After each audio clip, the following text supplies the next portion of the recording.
from the Unshackled Studios in Melbourne. This is WilmsFront, brought to you by theunshackled.net.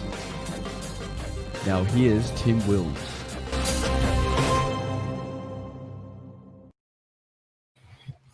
Hello, everyone, and welcome to this weekly edition of WilmsFront on this Remembrance Day, Wednesday, the 11th of November, 2020.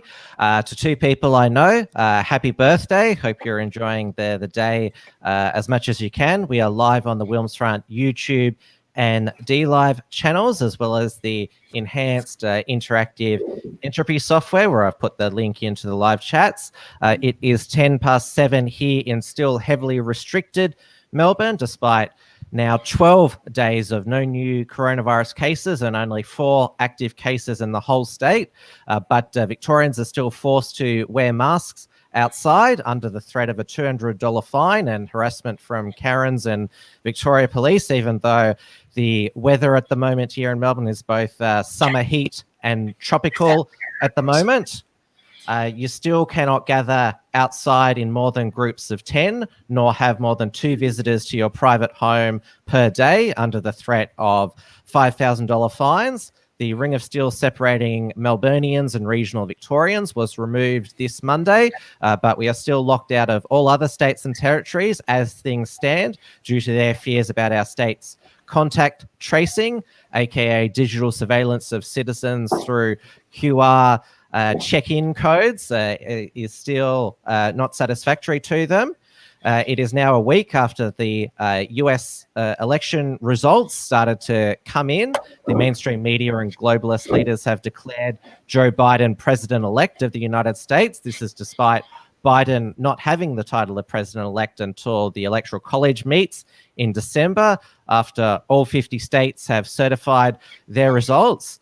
There are 4 states that have been called for Biden, which should actually be classified as too close to call. There's around about 10 to 20,000 votes in between the results of these states, which is pretty close by US standards. They are Georgia, Arizona, Pennsylvania, and Wisconsin. If they were to all flip to Trump, then he would be certified the winner by the Electoral College and would win a second term.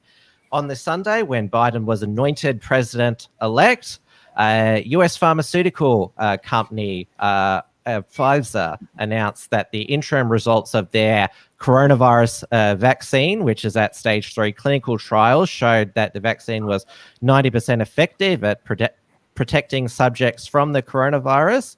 Manufacturing of the vaccine is already underway, and the stock market worldwide has surged on this news. The Pfizer vaccine is one of 4 vaccines the Australian government has signed a supply agreement with. Federal Health Minister Greg Hunt today announced that the vaccine would be ready for the Australian public by March. Many, including Trump himself, are not surprised. News on the vaccine breakthrough was announced after the election. I'll now bring in my guest for this show, Jamie McIntyre. We're going to discuss Australian and globalist affairs post-US election day.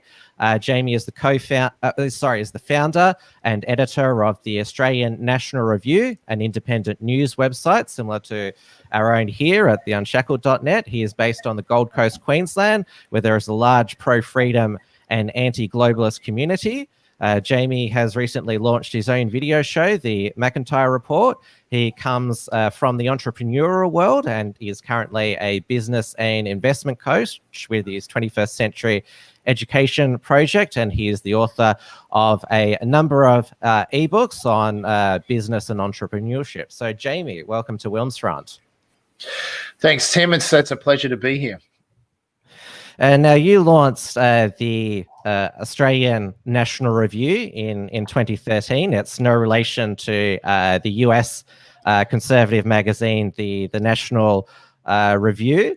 And I have to say it's very up to date with the latest in the US election results count, we should refer to it as, because as I said in my introduction, Joe Biden is only president-elect according to the mainstream media, social media, and globalist leaders, because our Prime Minister, Scott Morrison, declared him president-elect, and so did Boris Johnson. But the count is still ongoing, and the Electoral College doesn't meet until December. Yeah, it certainly is interesting times. And I said in a video a few days ago that it's an embarrassment for Australia that our Prime Minister was one of the countries around the world that has, congratulated Joe Biden on winning the US presidency, when we know it's still fake news at this time. He hasn't won. As you mentioned there's multiple states that are too close to call. Some such as Arizona, they called for Biden when it looks like Trump will end up winning that state. So as we know, mainstream media is predominantly extreme left-wing, and the bias, they don't even try and hide the bias anymore. But it's not just mainstream media, Tim. The tech giants are in on it.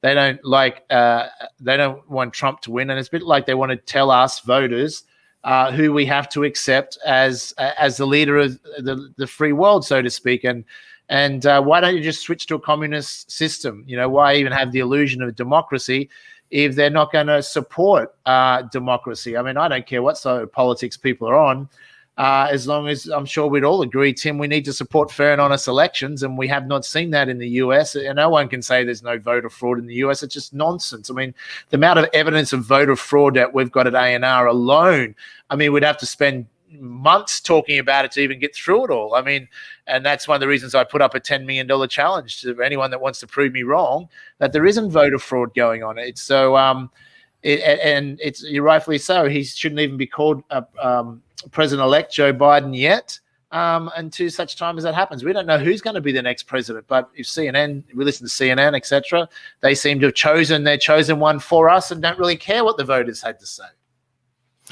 Well, one of my commenters, PC Leaks Pete, said Fox News is dead, and they were actually the first to call Arizona for Biden. Actually, CNN actually hasn't called Arizona yet for Biden, even though North Carolina, they've counted nearly 100% of the vote. Trump is ahead by 75,000 votes. They still haven't called North Carolina for Trump, and Pete's view is shared by many who believe that this election is when Fox News, the so-called evil right-wing Murdoch network, became part of the globalist media elite. They cut away from Trump's press secretary when she started talking about voter fraud. They first did this with Trump's own press conferences, and it's unprecedented for US networks to suddenly break from a live broadcast to engage in alleged fact-checking. Oh, it's just absurd. This goes to show, that what they're doing, they basically think they're above the power of the president. They basically think they have the right to choose who the president is. And this heightened arrogance, not just from the mainstream media, but from the tech giants such as Facebook, etc. And maybe their arrogance is well placed because perhaps they have chosen who the past presidents of most of the US have been, and other countries for a long time. Maybe they do have that power, but they told us all along that Joe Biden was going to win in a landslide, and that fake polls told us that as well. But once again, they were wrong. There was no landslide victory to Biden, and they're continually wrong. But they continually, despite that, want to push fake news that Joe Biden's the next president when there's recounts, automatic recounts, and then there's the matter of legal issues to be resolved before he will become president, and there's still some doubt whether he will be. But clearly, it's pathetic with the voter fraud that's going on. Any mainstream media, Tim, if they were independent, truly independent, they'd be going, okay, well, let's make sure that this is a fair and honest election. Let's investigate any of those, claims that have some validity, just so we ensure that the right win with the right person, the right president is elected. That's what they should be saying. They shouldn't be trying to censor now anyone that you dare mention voter fraud. Facebook will delete you. My Facebook page of almost 100,000 followers Yeah, was deleted. I've got it here. Yeah, so you've offered the 10 million to anyone on the planet who can prove the Democrats have not committed voter fraud to try and steal the US election. And then you got this email from Facebook removing the Jamie McIntyre official fan page. It said that your page was, or amongst other things, your page was hateful, threatening, obscene. You attacked individuals, groups, was set up by an unauthorized individual. Yeah, it's interesting. They don't say exactly why, but we know it's all just nonsense, and I'm not the only one. But there's one thing to being banned, but when they delete your page entirely, and this is going on now a lot. I mean, this is fascism. This is, that's why Facebook is now known as fascist book. Zuckerberg has been caught out also funding safe elections project in the United States. Noticeably, there's few counties where all these votes are surprisingly shown up for Biden happen to be in the 3 counties that received funding by Zuckerberg. So Zuckerberg's not the only one, but I mean, I don't know how anyone that's intelligent and then, is not so extremely biased can't see the massive voter fraud. I mean, it's just a nonsense, the level of voter fraud that's going on right now. It's really, it's just blatant. And I think it's coming, they're making mistakes because they're very desperate to not get caught. I think what happened, Tim, is that they always planned to rig Pennsylvania because the 2 main swing states is Florida and Pennsylvania. So they thought there's a fair chance if it's a tight election to come down to Pennsylvania. But what happened on election day is that Trump was so far in front, was winning nearly all the swing states that he didn't even need Pennsylvania, and he could probably still win the election. So Trump should have been called the winner on the election day if it was neutral media, because he's so far ahead mathematically, he couldn't lose from that position he was in. But all of a sudden, those 3 Democrat-controlled states just basically said they just stopped counting the votes and went home, which is unheard of. And then overnight, mysteriously, and you even see when on CNN, they're stunned, the commentators, when 120-odd thousand votes just magically jump up on Biden's tally. And Biden jumped ahead then, I think, in Wisconsin. This happened in a second state as well, I think, Michigan. 2 states that I did a summary the night of the election night and said, well, Michigan's in the bag. There's no way Trump could lose from here. Next day, Biden's now the winner, apparently, of that state and Wisconsin. So, which changed the whole path where really Biden was mathematically, I would say, and a lot of people, others would say, that could not have won unless there was voter fraud involved from the position he was in on election day. Last week, I hosted 2 live streams where the first votes were being counted. We started at midday Melbourne time on Aaron Cuckable's program, where the count looked like it was all heading in Trump's directions, and he was way ahead in Michigan, Wisconsin, Pennsylvania. And at about 2:30 in the afternoon, we're like, well, this is looking pretty promising for Trump. But then about 3, it all just stopped. And so we ended at 4 p.m. because we were sort of speculating, well, it was clear that nothing more was going to be counted during that time. So we just had to sort of hold our breath. And I did a later stream at a WilmsFront stream, 9 p.m. Melbourne time that night, when they'd found those ballots at 3 o'clock in the morning. And because you remember, it was around about dinner time, Australian time, when Biden got up and said, we feel very good about where we are at the moment. He spoke first. We now know why he felt very good about where things were at, and that he was going to be the winner. And then Trump made the point that we were winning everything, and then it just stopped, and we don't want them to find 100,000 ballots at 3 in the morning and add that to the vote. And that's what happened. It's crazy. It's exactly what happened. And obviously he was aware that they're going to try and rig the election. I mean, let's face it. I mean, anyone with common sense would go, how can someone, they're claiming Joe Biden has received more votes than any president in the history of the United States. He's a guy that couldn't even get 6 people to his rally, that the only people who can get to vote for him are dead people and dogs, and they're saying mainstream media, no evidence of fraud. I mean, there's dogs that have been listed on mail ballots, and we know mail ballots go to Biden. So they've got dogs voting for Biden and dead people. I mean, they can only get 6 people to his rallies, where we know Trump was pulling tens of thousands of people per rally and 5 rallies a day.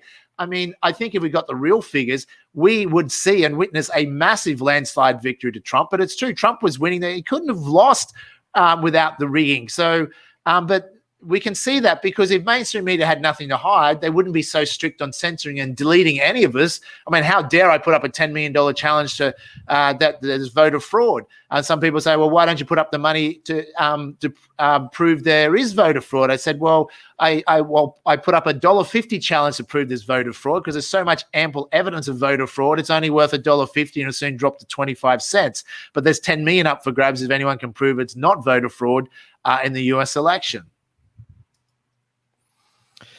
Well, going back to you mentioned the popular vote before. If I go back to the Fox, so currently Biden is just below 77 million popular votes, which is the most that any presidential candidate has got. Trump is now close to 72 million popular votes, which that's the second most popular votes that a US presidential candidate has got. In the 2016 presidential election, Hillary got 65 million popular votes. Trump got 62 million votes.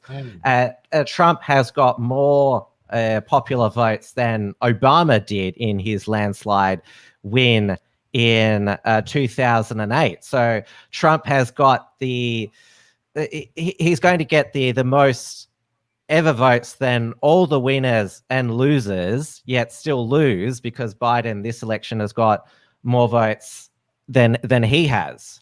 Amazing.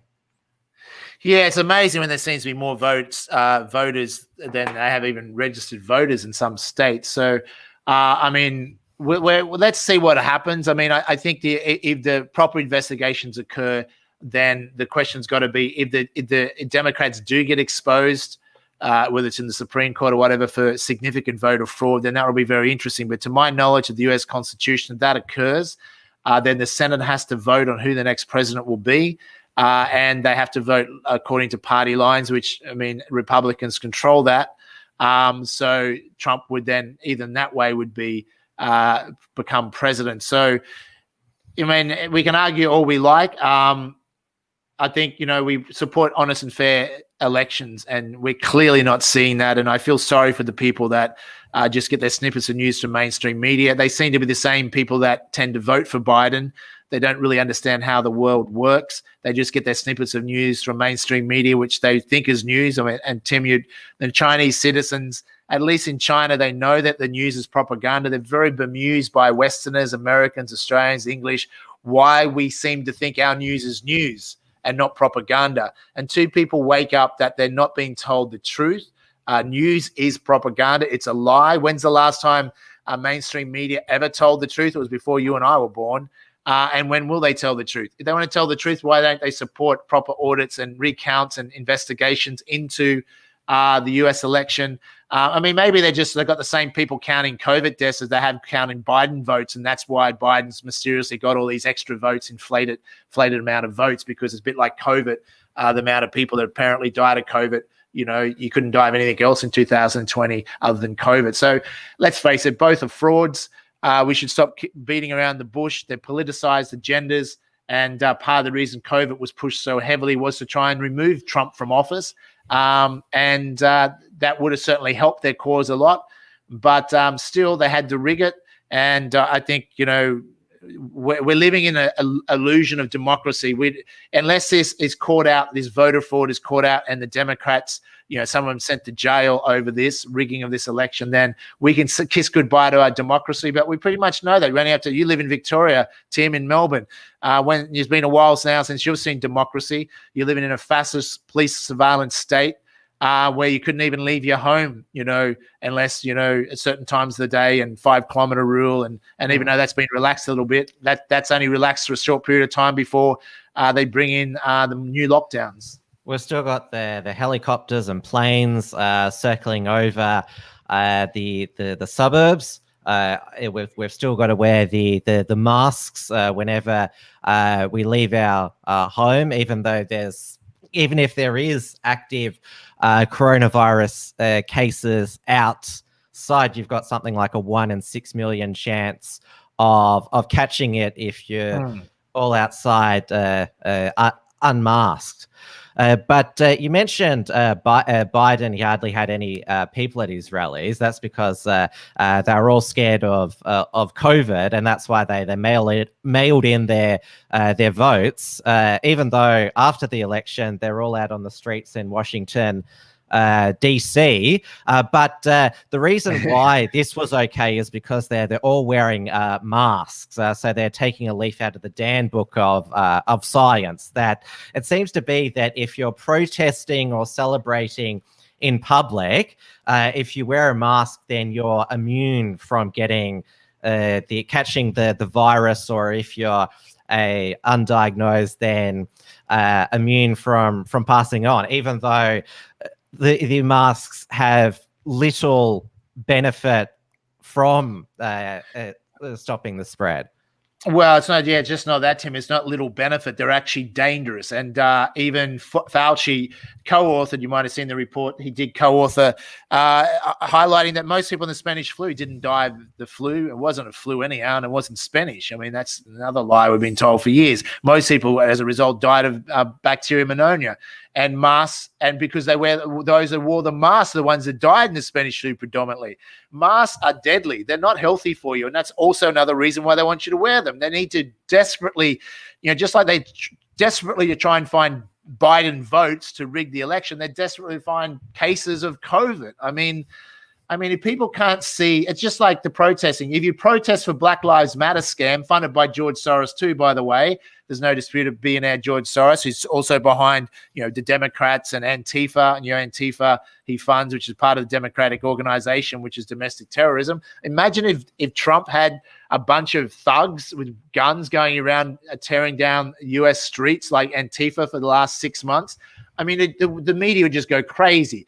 So if you protest for Black Lives Matter, just like in Melbourne, that was perfectly fine. You're allowed to do that. But if you protest for anything that's not extreme far left fascism, then of course it's going to be an issue. I mean, if people can't see this as a politicized virus and the US election is a complete and utter fraud, then they simply watching too much propaganda and mainstream news and watching too much conspiracy theories pushed by the ABC, the Channel 7s, the CNN, the BBCs that lie to people on a day-to-day basis. And and no one bothers to ask questions or demand evidence. It's only people like you and I and many people now are waking up, and COVID woke a lot of people up going, this just doesn't add up. You mean it's flu-like symptoms. I wonder why, there's an article in mainstream media last week, Tim, 98% of flu cases in 2000 dropped by 98% flu cases in 2020. And they write it as if they're surprised. Of course, it's no surprise because it just reclassified flu cases as coronavirus. I mean, anyone can check in the medical journals. Coronavirus is common cold, common flu. They've been around for decades. The PCR test can't even test accurately for COVID. No, it can't. Yeah, what are they even testing for? I mean, anyone that still believes that COVID is not a politicized virus, is not an absolute fraud, is simply watching too much, news and wasting too much oxygen and cornflakes. The same people, though, seem to vote for Biden, not to be too political. But, I mean, God, anyone that's really educated about what's going on in the world would see through the fraud and see through the BS.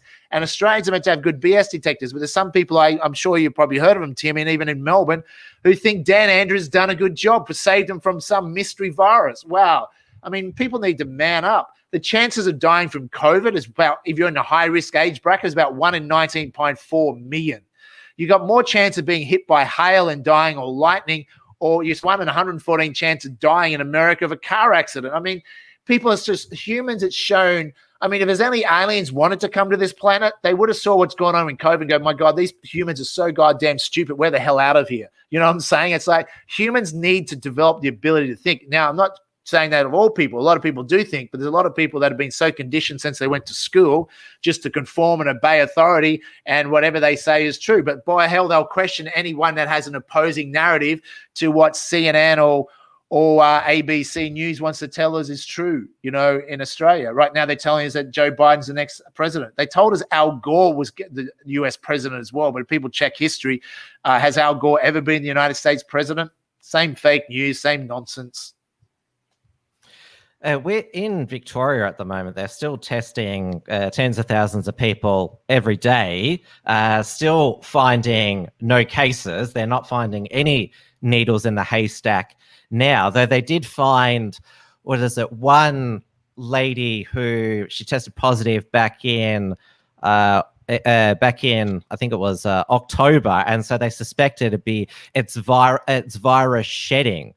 So this is the thing. These PCR tests, because we've got so few cases now in Victoria, and the media gets alarmed over even just a few cases now. It's now being revealed just how many false positives there are in these PCR tests, and even so, they're still hardly finding any. And well, now we're up to, Tim, they're up to 50,000 a day. They were testing at one stage, and they could find 286 cases at the peak of it. But it's like the first question you should always ask is, what's your margin for error?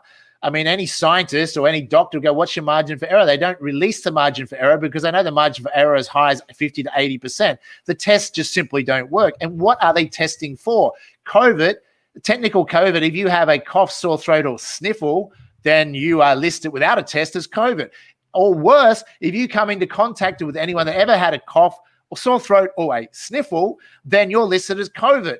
I mean, it's if people can't see that that's not a fraud, that basically means anyone on the planet can be listed as COVID. The tests don't work. They're not designed to work for that. Any fragments of having any flu ever will show up. I mean, it's such a pathetic joke that humans still fall for this. It's really an embarrassment to be a human if people fall for this. It's how much overwhelming evidence has to come out, and how many brave doctors and scientists have to say this is a fraud before people accept it. Same thing will happen in the US election. If the TV box, idiot box, tells people, oh, no, that's been debunked, or no, that's not the case. Oh, yeah, that must be true then. I mean, humans have only themselves to blame, and we're all in this together. If humans have themselves to blame, if they want to walk into a communist future and be jabbed with mandatory vaccinations by COVID next year, and give up all their freedoms, they just have to keep on doing what they're doing and supporting the criminal cartel behind the Democrats in America and the Dan Andrews in Australia. I mean, I don't want to be too blunt, but why are we wasting time on this planet if we're going to keep on supporting lies pushed by liars? You mentioned if aliens came to Earth during this year. I was getting to the stage August was pretty grim here in Melbourne when Dan was announcing hundreds of cases per day. And I was not getting depressed because there were all these cases there, but because Dan was going to keep us in this lockdown in perpetuity. And he's only just released us. I wouldn't even say we're fully released from it yet, given all the rules that still apply. And I know I harp on about the masks, but especially with the warm weather coming up, you basically suffocate with them. But Dan, his Chief Health Officer, Brett Sutton, his new Health Minister, Martin Foley, and his Contact Tracing Chief, Jerome Weimer, they were all mask fetishes. They say that masks have played a significant role in preventing the spread of the second wave and preventing a third wave, yet they haven't provided one shred of evidence. Yeah, no, these conspiracy theorists, the Democrats, Labor, China, they're all in bed together. I mean, it's a globalist, socialist, one world agenda. It's a politicized virus. No one can argue with that. I mean, that's what I told to many people in Melbourne. If you think this is just something about a virus, that's why it doesn't add up. People go, well, it just doesn't make sense. I mean, there's not that many people dying, or the death rate, turned out to be, as I said in the beginning, was the earliest to call bullshit on COVID, and A&R did as well, and we've been proven ever since to be right. You have to do third grade mathematics to know it's a fraud. A bit like, what you're seeing in the US election, third grade mathematics goes, it just doesn't add up because it doesn't. So, yeah, the mask fetish that Dan Andrews has, but remember, it's nothing about a virus. It's about control. It's about fascism. It's about dictating, controlling people, and see how far they can get away with it before people push back. And this is the danger we face. And this is the danger of tech companies, Tim, is that tech companies are able to have so much control over our lives right now, and they have more power than the mainstream media. In the past, you probably couldn't, small group of people couldn't control the world, but with technology, it's rapidly approaching the point in time where everyone can be tracked on this planet with all the CCTV cameras being put up in Melbourne during the lockdowns, flown in from China. China social score. If people are happy to live under a surveillance state and every aspect of their life tracked, and be basically put on a universal basic income next year, which is welfare, have their businesses destroyed, have no freedom, not be able to travel overseas unless you get a COVID vaccine, not be able to have property ownership, not be able to ever eat meat again. This is the ideology of the Great Reset of the people that are pushing this, and people need to wake up pretty soon. Otherwise, we're going to leave it till it's too late when people realize, oh my God, the train we've been sent on is sending us to a gas chamber, and we thought we're going on a holiday. People need to not repeat history. Yeah, there's those memes that have been going around that if Dan Andrews or some other globalist leader announced that people are going to be sent to virus protection camps, they raise their hand and jump on the train. And I'm sure you've heard about New Zealand's quarantine camps. If you test positive, you'll be taken out of your home into these quarantine camps, which apparently have good amenities. But yes, the historical parallels should not be ignored. Yeah, I agree, and people have to realize this, that and it's all for your greater good. Apparently, you got to understand the people that trying to run the world and influence and conspire. And people go, "It's a conspiracy theory." Well, no, it's definitely conspiracy. That's true.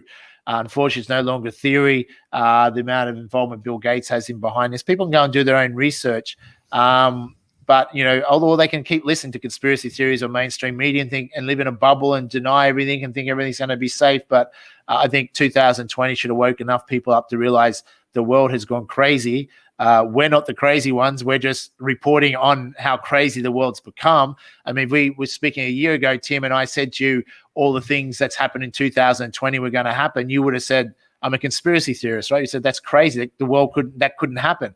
But we've all witnessed it in 2020. It has actually happened.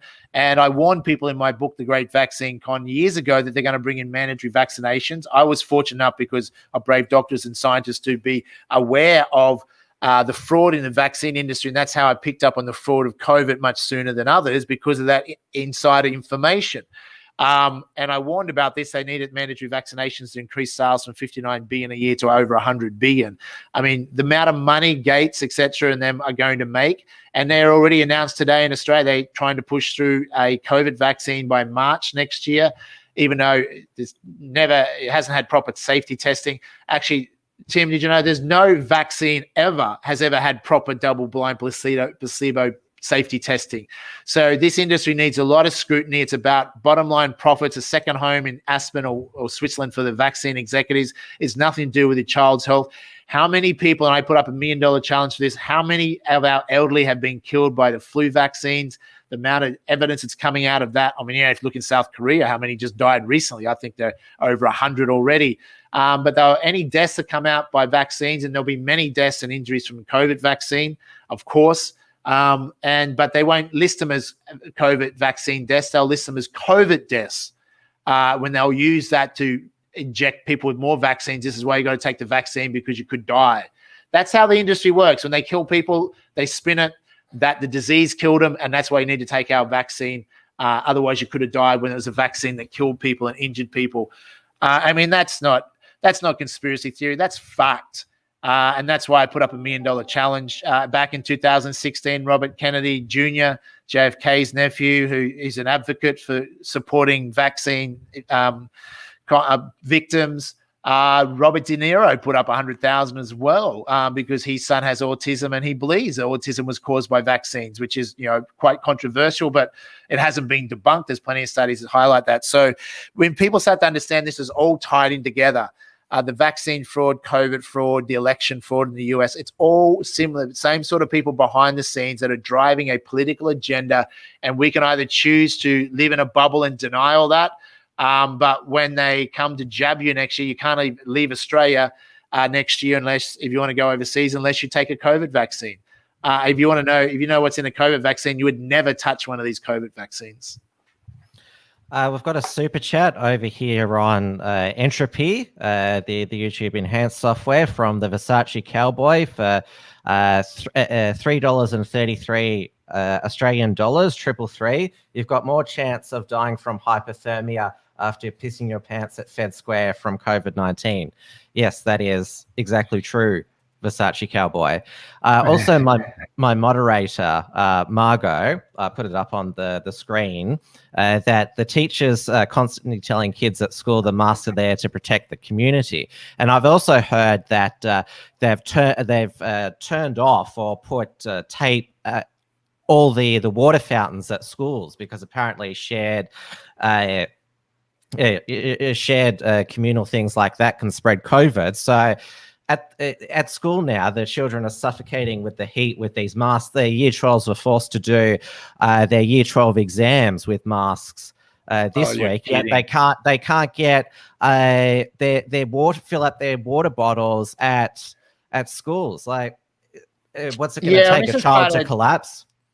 And Tim, this is part of the problem we've had in the world. This hasn't just snuck up on us. We have to accept responsibility for the way the shape the world's in and where they can think they can do a globalist communist takeover of the world and think they can get away with it without us going, hang on, we're not going to accept communism. Today is Remembrance Day.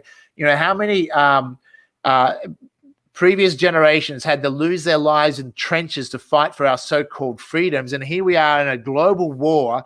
And the war is a propaganda war and trying to take over from the inside out. That's why, we always thought the United Nations would be the one world government. It's turned out to be the World Health Organization, which is not a political organization. It's owned and run and funded by predominantly Bill Gates, and the president is been on the payroll of Bill Gates for a long time.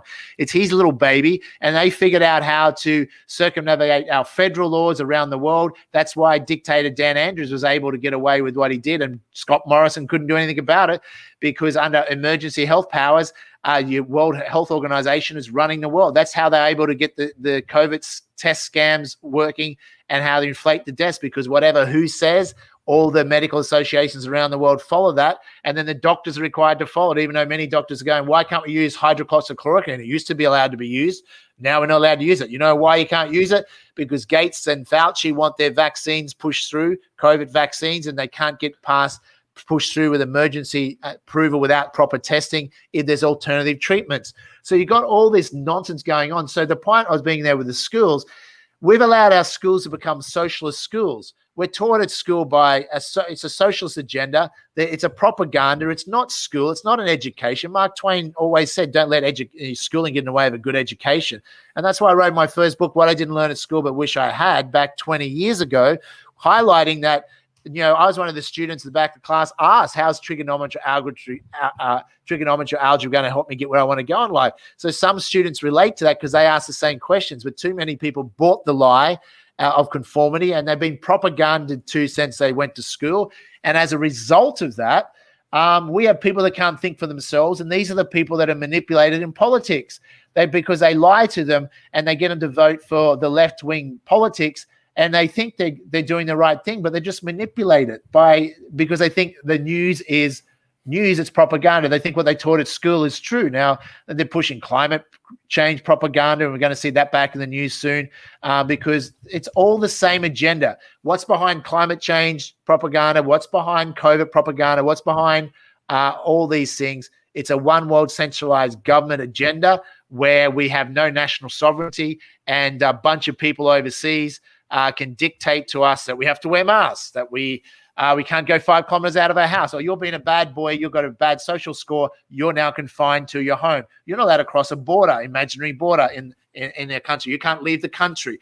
Sorry, your bank account no longer works because you posted something on Facebook, fascist book, that wasn't liked.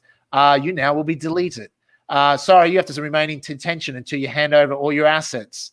Sorry, you're not allowed to eat meat anymore because we don't like that. So these nutcases, and you can see Klaus is one of them that's pushing the Great Reset, the World Economic Forum. Go and see some of his Twitter posts. These are mad, crazy communists, and they want to tell you they know what's best for you and your grandchildren. Wake up, people. We are at war, and hopefully we can win this propaganda war, because if we don't win it through propaganda, we're going to end up having to be in the trenches. And today is Remembrance Day, and we might want to remember, if you don't want to have to be fighting in the trenches, or have your children fighting in the trenches and dying to defend yourself against these people, then we need to win this war, and we need to win it by waking people up to knowing what the truth is. And you'll know if people are awake, because they don't parrot mainstream media nonsense, and they know what the hell's going on. They've done some basic research. The fight for freedom is ongoing. Sure, there's more obvious threats to freedom, as there have been in world wars, but it's an ongoing one.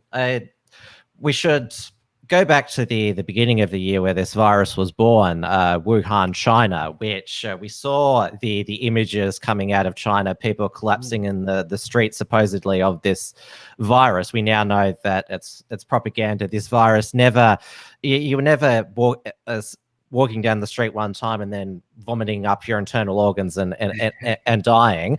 But we've seen the propaganda from Wuhan after their literal house arrest, lockdown for 76 days. They were all let out, and then there was that giant pool party that they had in Wuhan with no mask and social distancing. The propaganda from the place of origin was that lockdowns are the only way to get rid of this virus, and I referred to the Melbourne model, which is, we got as close to a Wuhan-style lockdown as you could get away with in the West, and the people in the Melbourne public housing towers, they experienced a Wuhan-style house arrest. And Dan every day now says, we've got these low case numbers because the strategy worked. And now we're seeing the Melbourne model rolled out in Europe, where it looks like they're going to be in lockdown for Christmas in the UK. And of course, Dr. Fauci, you mentioned before, praising Melbourne for this eradication strategy, which took 112 days and has ruined our economy, caused so much mental health issues, and I don't think we'll ever get rid of this police state that we currently have here in Victoria. Certainly, if Trump loses, no. And that's why a lot of so-called intelligent people don't understand why so many people voted for Trump that even don't like Trump. One, it's not a personality context, but two, there's one side fighting for democratic rights and protecting our freedoms. There's another side that's in bed with China, Gates, Soros, and co. that are supporting this globalist communist takeover. They think they know what's best for you and your children. That's dangerous. It is very dangerous. So, and part of that is mandatory vaccinations of COVID, which is going to kill many people, and slow death, committing suicide. And there are other agendas behind that. So, it's very concerning, Tim. We've got to really fight back. Dan Andrews. The guy I've 2GB, Ben Fordham tried to have a go at me a month or two ago, saying I was inciting violence when I said that Dan Andrews can never expect to be able to walk down the street safely when he's no longer premier in the future in Victoria. And I say, no, I wasn't inciting violence. I'm just commentating what the reality is. If he's deluded enough to think that he can walk down the streets of Victoria and be safe, then the guy's an idiot, really. The guy needs to flee, and he should flee now and do us all a favor and flee to his communist masters in China, or maybe billionaire George Soros might put him up in one of his houses. But the question is, whose orders is he following? He's certainly not following the Australian Prime Minister's orders. And I dare say he's following, Brett Sutton, the health minister or medical officer.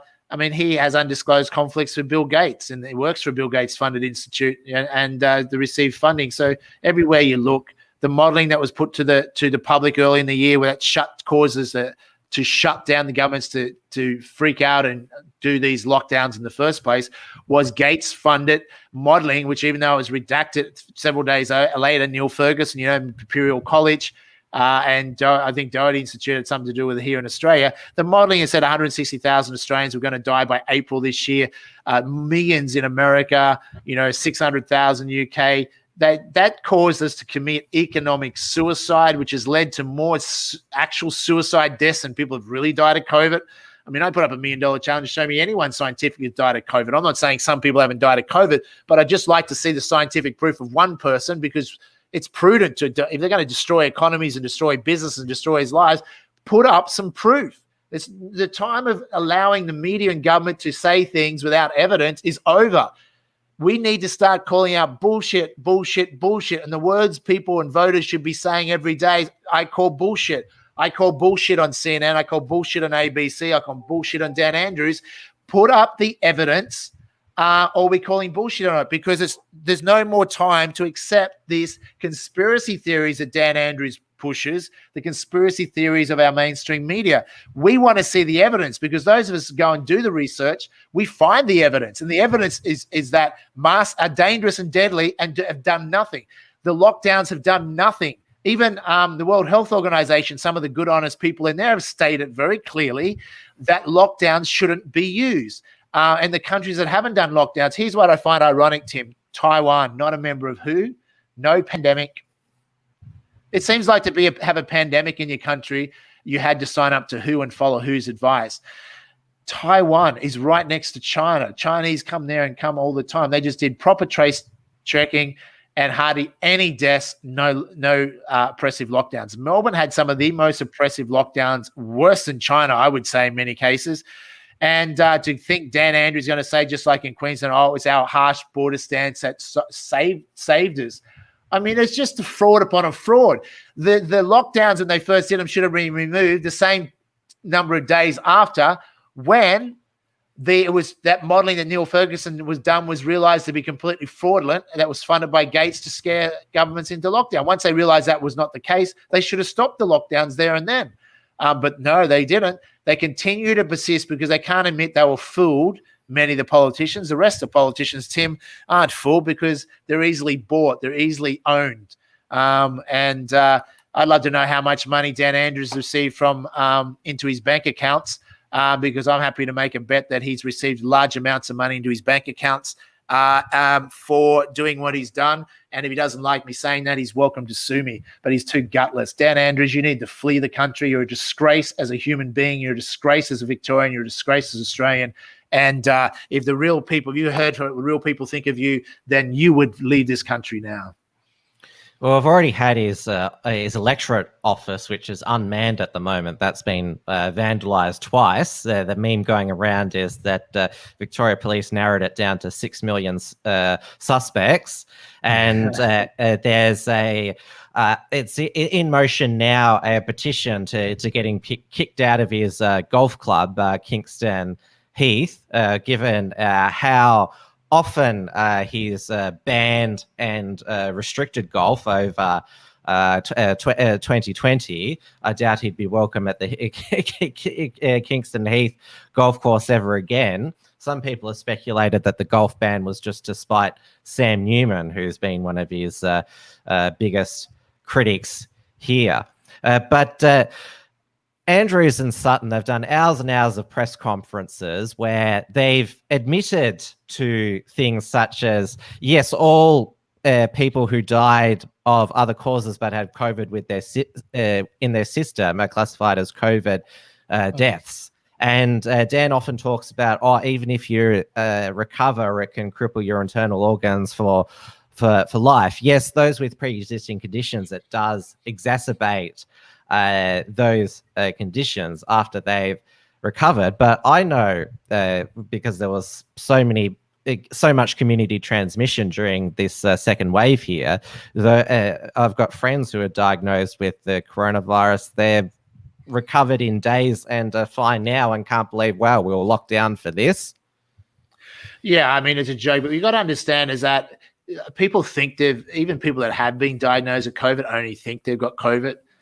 The test kits don't work. They're not even designed to test for COVID. And once again, what is COVID? According to the clinical definition of COVID, a cough, sore throat, or sniffle, or if you come into contact with anyone that has that. That means COVID is basically they're lobbing in any amount of flus you've ever had or can get as COVID. They're lobbing in anything. So if you're going to go by that, then COVID is nothing. So there's two things that really happen. Is either one, they did create something out of a lab, and why aren't they going after Gates and Fauci for the funding of the Wuhan lab to create the coronavirus, which has been patented, and that was released deliberately or inadvertently, and that did go around the world to some parts, but only reached so many people and probably fizzled out. The rest of the cases are just flu cases, let's face it. So no one can scientifically prove they've ever had COVID on the entire planet because they don't have a proper test for it. So this is how absurd it is. So that any lockdowns or community transmission, I don't care. Last winter, we didn't care about who caught the flu.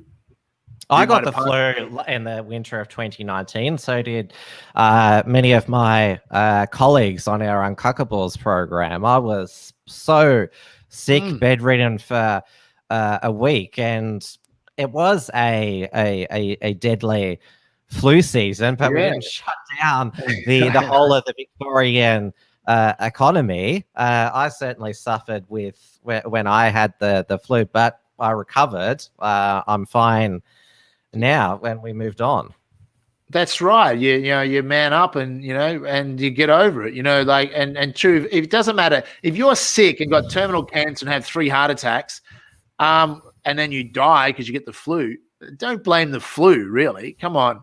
But the point is that out of the 800 or 1,000 people they claim in Australia died of COVID, we know it's only about 9% didn't have other comorbidities, and that 9% would need more investigation. It's 6% in the US, which I guesstimate it well in advance.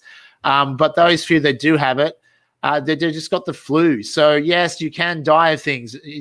Everyone's going to die.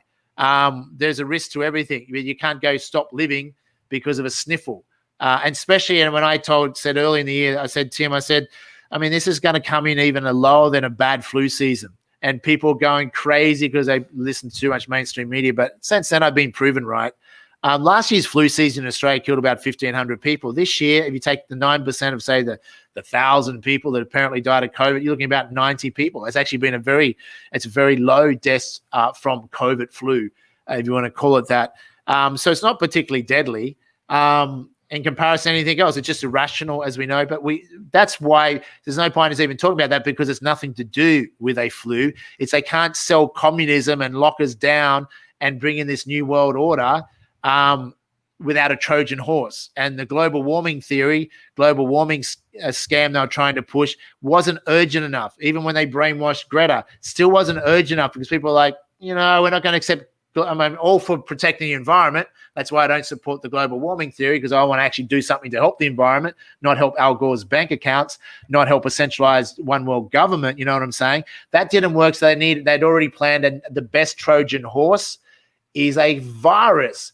And Gates had been warning, that there's going to be a global pandemic, of course, warning. Of course, we know Gates because you and Fauci and others were planning to do it.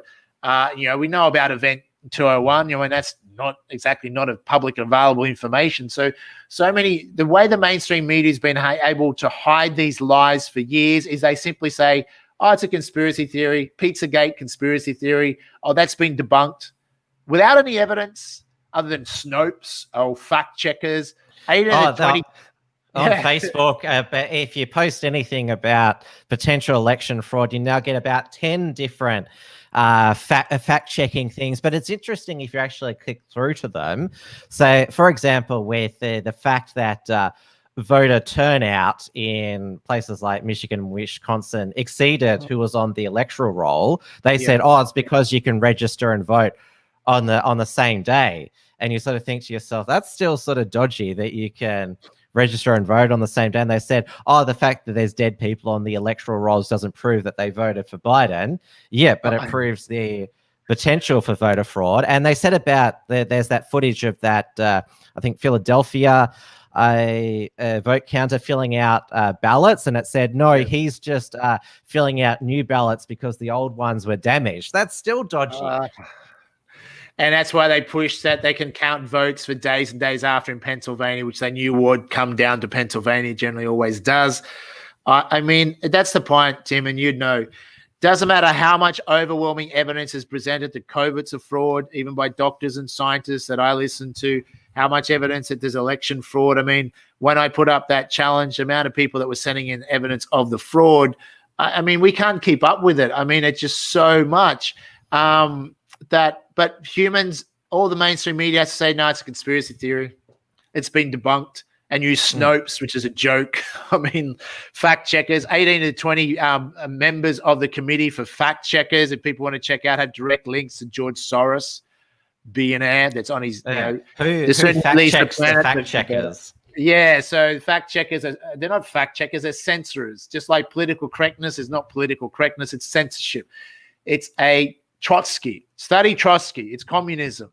Attack the person, not the ball. Okay, so all they attack is Trump, his hairstyle, his personality, this and that. Trump's an idiot. My God, have you seen your nominee try and string two sentences together? I mean, creepy, sleepy Joe Biden. I mean, it's just, I feel sorry for, but here's what happens. A lot of the so-called intelligent people, Tim, see, most people have been sold the lie that academia equals intelligence. So those of us that started to ask questions at school and university, hang on a minute, this, what we're being told doesn't really add up. And we've become more rebellious. So entrepreneurs or people that really wanted to go out and start their own questioned school system earlier and left a little bit earlier. Most successful people dropped out of college. So the lie they were bought of was conformity. Formal education equals success. So they bought conformity longer, went for 3 years or 6 years to uni. So they're now so indoctrinated. And they also were told that degrees equal intelligence. But I know a lot of intelligence. I know a lot of people with more degrees than brains. But these are the sort of people, and some of my friends are like this, and don't worry, I say I'm happily to offend them as well, because I don't believe in political correctness. So if any viewers get offended, we want some people to get offended. Why are you getting offended? More degrees than brains? Well, these sort of people are more likely to be easily manipulated by mainstream media, more likely to vote for the likes of Joe Biden, because they haven't done detailed research and they're worried what their friends will think, Tim. So you'll see this. A lot of people won't speak up about the obvious COVID fraud because they're worried they might get embarrassed by their friends. Now, if you're a doctor or professional and don't know the truth, they're particularly worried what their friends are going to think. So these are the so-called intelligent people in society are the ones that most easily manipulate. And they tend to vote more for the far left. And they support something that one day they will wake up and realize, I'm a friggin' idiot, because I voted for organizations that actually don't support my values. Like they voted for Hillary Clinton, but she's a warmonger. The left's meant to be against the war, but they support the warmongers. They hate Trump, but not to get political, but Trump's the first president in probably, I don't know how many decades, or probably since a long time, that never went to war. That's a pretty good mark there for America. Didn't actually go to war, pulled Americans out of war. But they would have voted for Hillary Clinton, that is a warmonger, but they're meant to be, the left's meant to be for peace and protesting. They're meant to be for looking after the more vulnerable in society, yet they vote for a bunch of pedophiles on the left that are covering up pedophile and sexual abuse rings. I mean, wow, that might get a bit controversial, but you can't say this stuff on mainstream media. Why? Because it has to be censored, because we're not allowed to talk about the truth. We're only allowed to talk about the bullshit that mainstream media wishes to feed people with their conspiracy theories every day.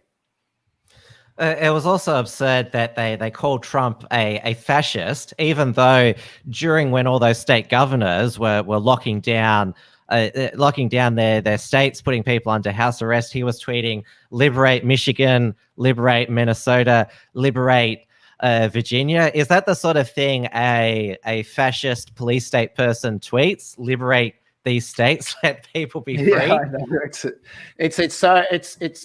But I really feel sorry for them, because some of these people, I know some of my friends, not many, but some, because they're my friends, I give them a good talking to and wake the hell up. We can't have these people lead us across the edge over a cliff and destroy humanity. We're all in a detention center going, how the hell did this happen? Well, ask the Jews how it happened to them, But the point being is that, we can't wait till these people wake up and realize the truth. And the good thing about COVID, let's look at some positives, is that it caused many people to realize mainstream media is a fraud. And more and more people have woken up than ever. So that's good news. September 11th really started the turning point, I think, when people started to question 9/11, go, hang on a minute, this official narrative just doesn't add up when you do the research and look what scientists have to say. But COVID definitely. So their plan was to try and con people into a Trojan horse, use COVID as a Trojan horse to push through this globalist great reset that's coming, communist agenda, then it certainly could have backfired because it's woke a lot of people up. But has it woke enough up in enough time to stop this agenda achieving its goal? And that's why the US election was so pivotal. If Trump does lose, that does put a major setback to stopping fascism and stopping a centralized one world government that with technology, it's very dangerous. If people knew where this world's heading, we have to push back. Otherwise, we're going to have to get guns and it's going to end up in war. And I'd rather win this war through words, Tim. It's a propaganda war, and we have to speak the truth because the truth they're trying to censor. Because why? The truth will liberate people. The truth will let people come out of their denial or slumber or their trance, their hypnosis. I mean, let's face it, it's not easy to come out of hypnosis and realize that most things you've been taught since you went to school is a lie. It's very unsettling for people to realize the world's run by a bunch of pedophiles and that sex child trafficking industry is overtaking the drugs trade and illegal weapons trade. That's how big it is. We're talking over $39 billion a year in sales. You can't get an industry that big without a lot of high-level government support. So these are some horrible things that the world's going to have to deal with. And some people just rather live in denial, but denial is not going to be very nice for much longer when you get locked down again in Melbourne, Tim. I mean, who's going to be game enough when those borders open, when you can get across the Murray without being machine gunned to death by Victorian police officers? I'm sure they're estimating 450,000 Victorians will flee Victoria. I know you've seen some of my videos. I told more people to leave. I think as much as 1 million Victorians could leave. And I certainly don't. I bet they don't leave when the borders open. I bet you they leave before winter sets in next year. Yeah, the summer escape window, I call that. So Gladys Berejiklian has set November 23rd for when she's going to open the New South Wales-Victoria border. South Australia is apparently making a decision this Friday. Tasmania, they've set the date November 27th. Your Premier, Anastasia Palaszczuk, has said things are looking good for at the start of the month to let in Victorians and Sydney siders. Certainly, I think, well, the mainstream media, they will do something useful and camp themselves at the Murray River on November the 23rd, and I'll be very interested in seeing the amount of traffic there. And the people that want to come to Victoria to settle or a holiday, I'd say I'll use a pop culture reference. Go back, run for your lives.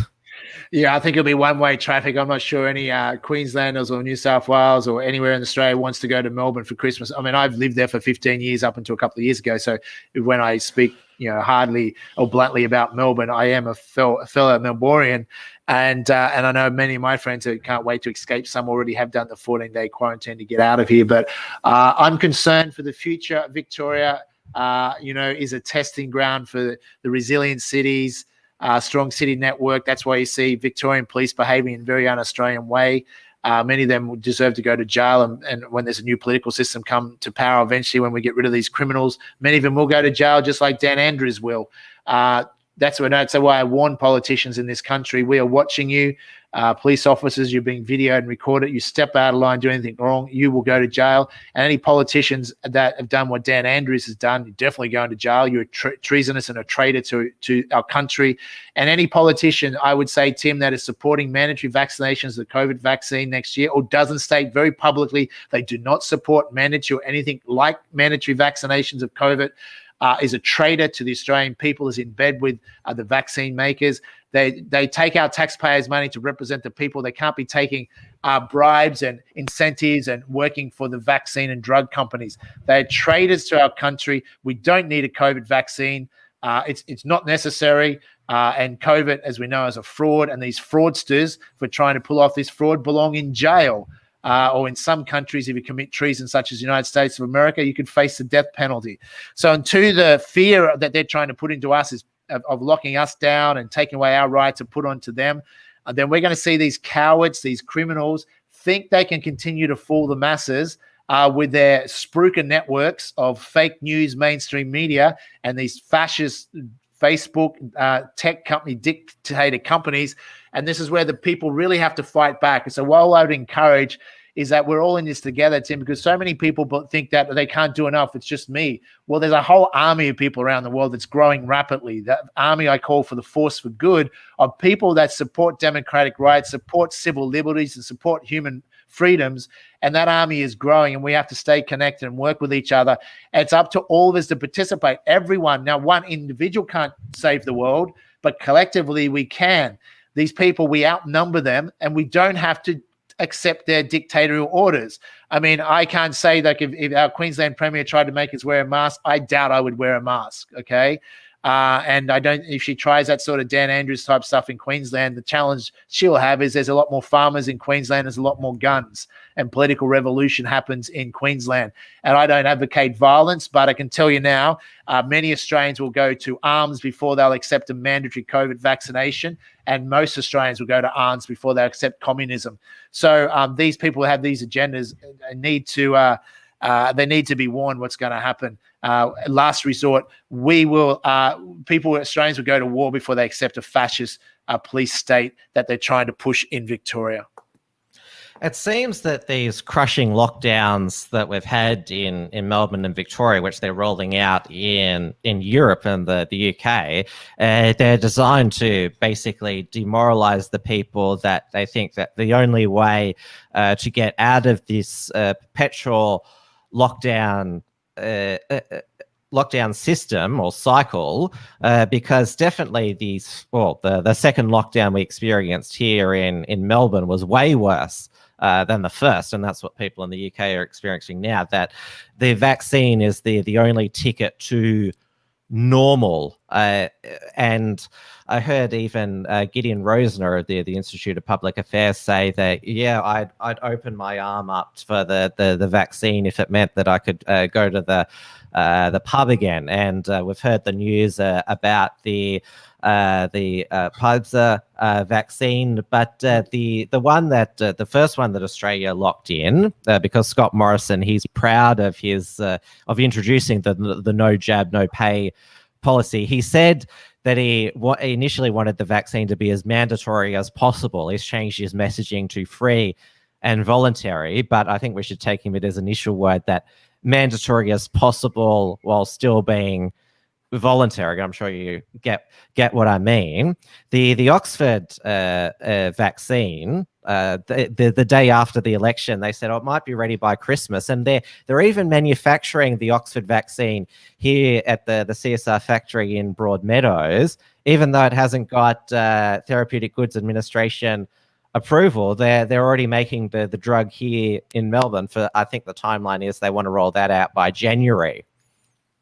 Yeah, it's absurd. So first of all, the first lie is that once you take the COVID vaccine, then we'll let you out of lockdowns. I mean, one, it's a mafia extortion, basically, a simple mafia tactic. But two, it's a lie. They're not going to let you down after that. They're just going to say that to get you to take it. Then there's going to be multiple COVID vaccines every year. Bill Gates has already mentioned that. One, that's the better business model. You just don't want to sell one vaccine. You want to sell multiple. The vaccines are RNA vaccines, are the new DNA engineered vaccines that they can change and adjust your DNA. These vaccines have nanotechnology in them where they will be able to track and link you to 5G. They'll have a vaccine chip in them. Once this was just a conspiracy theory, all this stuff is now proven. You can go research and check it out. So basically, you'll eventually pay through the chip that's inside you.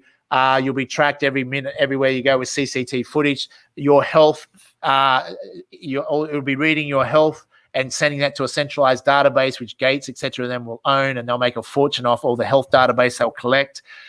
So if you drink a bit of alcohol, that will be reported back to a centralized government body. If you ever took any drugs, that'll be central. Everything about your internal body will be tracked. Everything externally, you'll be tracked. You will be a prisoner of technology and of a centralized one world government. That's part of the agenda behind COVID vaccines. It's got nothing to do with you stopping you get COVID, because you don't need a vaccine for that. The flus have been around for a long time, and the flu vaccines have never stopped flus. They've actually only killed the elderly, which is another reason why they have them. So It's just absurd. So people have got to be aware of that. Some people go, I want to fly overseas next year. That's why they're going to do it. Not quite mandatory, but people go, shit, I want to fly overseas. I'll take the vaccine. Yeah. Anyone that does that, I can understand why they think they'll do that. But Tim, the danger is they're just ignorant, uneducated. People don't want to know how bad these vaccines are. I mean, these are drugs. They're pushing drugs. These are drug spruikers pushing drugs upon vulnerable elderly people in aged care homes. They're pushing drugs upon our children. I don't know, where I grew up, if people were pushing drugs on kids, you'd punch them in the face and they'd be locked up. But it's okay for these spruikers in Parliament. So here's what I suggest. If you're so proud of your no jab, no pay, Morrison, we're going to have a national jab your poly day next year in Australia when the COVID vaccine does come out. We're going to get all the politicians in the country that support this vaccine, and where all the 25 million Australians are going to jab the COVID vaccine into each of the politicians and in each of your families, because we just want to see that it's 100% safe, etc. So you politicians and your family will take these vaccines, and we're going to jab the hell out of you with these vaccines. And if you have any objection to that, please state clearly what your objection is, because it's going to be mandatory as possible. And sorry, if you don't take it, we're going to put you in a detention center. If you don't take it, we're going to cut off your salary. If you don't take it, you're never flying again. If you don't take it, sorry, we're going to keep your kids. There's already laws passed where they can take your kids next year from school, and the teachers aren't allowed to tell the parents where the kid's been taken to. They've been taken out of school and placed in detention or quarantine, they will call it. Well, they be jabbed. There's already laws in Australia that they can vaccinate your children and the children don't have to have your parents' permission. I mean, who owns the children? The government? That's what they want. This is these socialist communists and want to destroy the family structure. They want to basically own every aspect of you. There's already babies being vaccinated with the vaccine chip now on this planet. They're being tested, tens and tens of thousands of them. So you'll be tracked and chipped from the day you're born to the day you die. You'll be owned. You'll have a serial number on, and Bill Gates and co will own your ass. And that's a nice world to look forward to. So if you're happy with that and happy for your children and grandchildren to live in that future, you don't have to do anything. Don't say anything. Don't speak up, because you wouldn't want your friends thinking that you're into conspiracy theories now, would you? Why you watch the 6 p.m. news and scoop up as many conspiracy theories without facts as you possibly can. I mean, come on, people. God gave you a brain. We have to start using it. We had acting Immigration Minister Alan Tudge last month talk about the new digital international passenger declaration, which he spruiked would be able to carry a digital vaccination pass. So Scott Morrison, Alan Tudge, they're pretty open about it. Now, I've heard a lot of spoken with similar people to yourself about the microchips and the 5G surveillance, but we're seeing with these, I don't think that's even those sort of things are even necessary, and plus they're too obvious. We're seeing with this QR code check-in system, because they announced in New South Wales QR check-in codes are going to be mandatory in all venues in New South Wales. More and more people are getting smartphones. That is going, basically that QR smartphone tracking technology, because you won't be able to go anywhere. You won't be able to go to the pub or Dreamworld or anywhere unless you check in with your smartphone. And they had a flop of an attempt at this with COVID Safe. And they've even lambasted Dan Andrews for not getting on the QR code system, because he just has the pen and paper sign-in system to protect people's privacy. So there's not this digital log, amazingly. But you'll get your freedom of movement and association back, but you'll be watched all the time. Yes, and Edward Snowden did warn us about this, Julian Assange, WikiLeaks. So these were all considered conspiracy theories before 2020. So 2020 was probably one year where so many conspiracy theories become proven. So if you want to know what the future is, just listen to people that are apparently conspiracy theorists, because they can predict the future. I've been very good at predicting the future, and it's not because I have a crystal ball or some amazing insight. It's simply because I research and know what they're planning. I'm just commentating on what they're planning. So then that's how we're able to know what the future is. Yes, of course, it's a communist tactic. It's tracking every inch away. We don't need 5G. Of course, 5G is not healthy for us. I mean, so we don't need any of this, but that's the plan. And guess who has big investments all the way behind 5G and health centralized databases? It all leads back to, all roads lead to Rome. All paths around this lead back to Bill Gates, George Soros, these front men for the cabal, the criminal organizations that try and John F. K. warned us about these people. They operate in the shadows of our society, and they try and influence events. They conspire. The idea that people don't conspire to achieve their preset, determined agendas is just nonsense. Like, of course they do. They're conspiring all the time. And the danger is now they're getting much more powerful because technology is merging.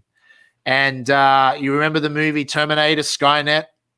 And I think people might need to watch and revisit that again because, the danger is with AI, 5G, technology, these chips, nanotechnology, it's all merging. And who's regulating to make sure that there's privacy, regulating to make sure there's not a small group, elite people who can't get control of all this data and information, and centralized government. That's what they want. Centralized government does not work. Centralized banking's been a fraud as well. That's why I was an early supporter of Bitcoin. And wrote one of the first books on that. And because it was decentralized currency. I'm all supporting decentralization. That's what we need because we do not want the power in the hands of any small group of people. We've seen centralized banking, what they did where they skimmed the system and wrought it, the banking system for years, lining their pockets and becoming so powerful they could buy up industries, buy up politicians, buy up news networks, etc. These are dangers to our so-called democracy. So we have to push back if we want to maintain our freedoms. But we are at a very dangerous time in humanity. And, and I don't think people realize that. Go watch Terminator again, Skynet, because, sometimes these movies are perhaps there for a reason other than our entertainment.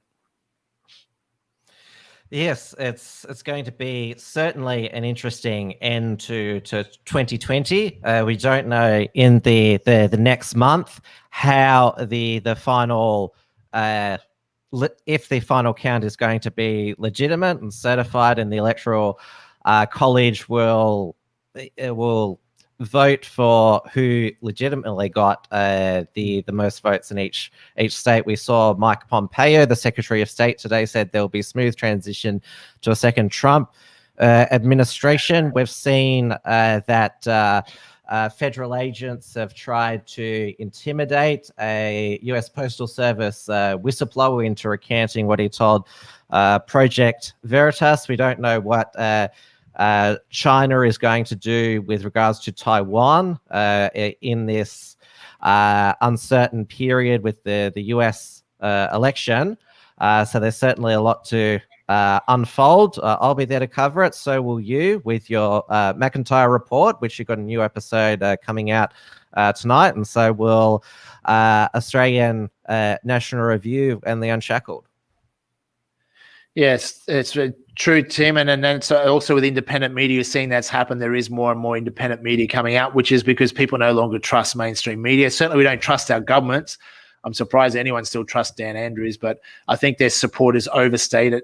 I believe in the Australian people. I believe in people around the world. I believe in the future of humanity. So if we overcome this and can rid the criminals from our political systems and banking systems, then the world can be an amazing place. And so there's a lot of positive can come. So the fight is worth it. But we are in a fight, and we need to get our fellow friends to realize that we can't just go along thinking everything's going to be okay and not care about our community or our country or the things outside of our little circle, because someone has to care about that and take charge of that. If we all just focus on our own little patch, unfortunately, who's looking out to stop if anyone's trying to take over the world? They distract us with sport, they distract us with this, and everyone's too busy with that, not realizing, hang on a minute, what's really going on in the world? So this year, 2020, has made a lot of people interested in politics, not for political reasons, but for reasons because it affects our future. And for those who don't understand why so many people support Donald Trump that don't even particularly like Donald Trump. I mean, I dealt in business with Donald Trump many years ago. Particularly at the time, didn't particularly like the way that he did business. But I'm not going to support criminals that's a part of the Democratic organization. So that's why as many people, without being political, if you know what I'm saying, we're supporting not for political reasons. We're supporting one side because they're the side that will fight for our freedoms, where the other side is in bed with communist China, communist regime. And that's not the future that I want to live in. So people like communist China, by all means, leave, go live there. Or you could say if you want to be a communist, you just move to Victoria, but that would be a bit mean, wouldn't it, Tim? I think that's already happened over the past decade.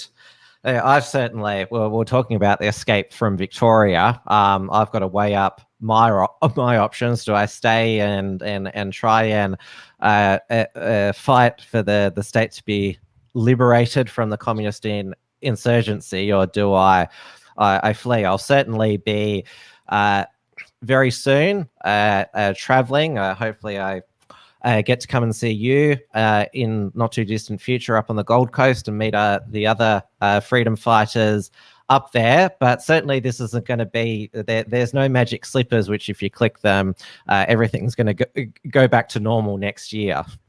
Yeah, the new COVID normal as they've been programmed as for. No, my recommendation is still for Victorians to get out of Victoria. I'd be leaving now if you can. Of course, if they do open the borders, New South Wales, November 23rd, get the hell out of there. If you think it's all great now and there's not going to be more lockdowns, you're in for a rude shock. This battle is not over. This has not even started, what they plan to do there. Now, yes, they can try and do it in other states in Australia, but we have more chance to fight and defend in other states. And also Queensland, whether you like it or not, it's actually not a bad place to live, you know. Southeast Queensland, Gold Coast, Brisbane is going to become probably where most, probably 500,000 Victorians move to. But yeah, no, I love Melbourne, etc. But Melbourne's not what it used to be, the most livable city in the world. But Tim, as you know, 2020, somehow I don't think Melbourne's going to win the most livable city award. I mean, the communists, they ruined LA in California, so they've moved on to Melbourne now. Yes, that's right. Well, it's been great chatting to you tonight, Tim. And when you escape Victoria, we'll certainly welcome you across the Queensland border. Of course, if it's legal to get into Queensland, you'll got to get to New South Wales first. Yeah, definitely. And I'll give you a hug, because that's the other thing. They've tried to limit human contact, physical contact this year. Yeah, it's like jumping across the Berlin Wall. You'll deserve a hug after that. All right, take care, Jamie. So your website, you have two ways to get to Australian National Review web address. Yeah, the shortest way is anrnews.com. That's anrnews.com. It's australiannationalreview.com. That's the name of the site. So either way, you can get there. Please share our articles, send us in intel, and on there you can get access to a list of all our other social media platforms if you wish to join the growing community, particularly on Telegram of our followers. Citizen journalism is what we support. So send in your articles or send in your information. That's the way we're able to compete with multi-billion-dollar funded media networks that wish to lie to you on a day-to-day basis, and that we have thousands of citizen journalists around the world that's supporting what we're doing to simply speak the truth. So that's all we're about. If we're not sure on something, we'll pose the question, so please people can find out about what is the allegations about something, and often from that the evidence comes pouring in that we can then verify and confirm things. So that way we can often lead stories, which we have this year. We were earlier to call bullshit on COVID. And then you've seen the likes of Alan Jones, etc., on Sky News follow that and start calling out some of the same things that we called out months earlier in A&R. And there's also your entrepreneurial website, 21stcenturyu.com. That's where many of your free entrepreneurial ebooks can be found. Yeah, that's a not-for-profit educational resource. I mean, people paid tens of thousands of dollars for those courses on there. You can now get majority of that for free. And also, if you opt in at anrnews.com, you get The Great Vaccine Con, the book that many brave doctors and scientists helped me wrote for free, and my What I Didn't Learn at School But Wish I Had, my first bestseller, which I wrote over 20 years ago for free. So opt in there. That way, when we do continue to get banned off Facebook, all the pages of Facebook, you can still be updated with the ANR news. All right, take care, Jamie. We'll speak again soon, and thanks for coming on tonight. You're welcome, Tim. It's been a pleasure. All right, I hope you enjoyed our discussion. There's still, obviously, as I said, a lot to unfold here. Now, as always, I'll be back tomorrow night for the Uncockables, 8:30 p.m. Melbourne time on the show YouTube and D Live. I will be discussing, the two most sensational topics, and if they're really of note or relevant, sex and politics, because that's what, thanks to the ABC's prestigious program Four Corners this week, we got more of an NW New Idea expose on Australian politics. So we'll be discussing that tomorrow night. Now, of course, we have seen with the alleged Biden victory, there being no riots or looting or burning down in the US, because all that Trump supporters have done is just protest outside voting centers, demanding that all legitimate votes are counted, like in Arizona, and there's been no meltdowns from Trump supporters like we saw with the SJWs, where they yelled at the sky over Trump's inauguration. And to give you an example of that, this is Kenneth Copeland and a minister and his congregation reaction to talking about President Biden. The media said what? The media said Joe Biden's president. Ha ha ha ha ha ha ha ha ha ha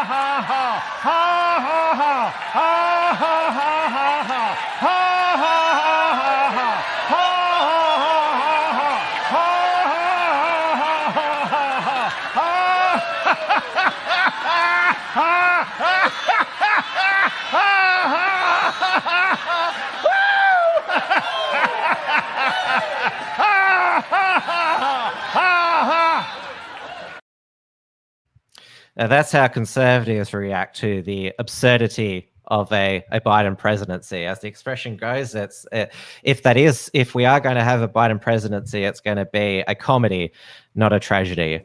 All right, I'll see you all tomorrow night for the Uncockables, and then after that, Trad Tasman Talk, 6 p.m. Melbourne time on the Shacklewoods YouTube channel on Friday. Good night, everybody, and I'll see you again soon. Thanks for tuning in to WilmsFront. Visit timwilms.com or Rational Rise TV to view the archive of episodes. And keep visiting theunshackled.net to view all our shows. And to keep up with the latest real news and analysis.